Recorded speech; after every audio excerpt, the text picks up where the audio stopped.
em muốn như nào thì anh muốn thế nhá. Thuê uống ba để uống cả này. Thiên người mới tới. Chúc anh sức khỏe nha anh nhá. Hâm mẹ nè, hâm mẹ hơi cả mà nè. Mẹ mà, cái mẹ là con mẹ, cái chim mẹ là con chim mẹ mà. Chào mà anh nhảy yêu Go. Ồ, chạy là hơi cả đi. Cứ mẹ mà. Nó hơi cả này, lúa bờ ra lúa mẹ. Xin gì gì hơi cả à.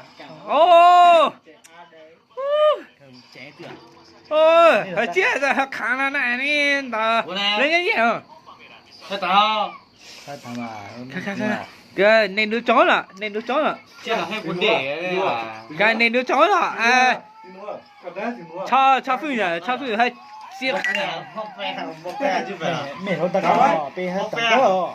À, có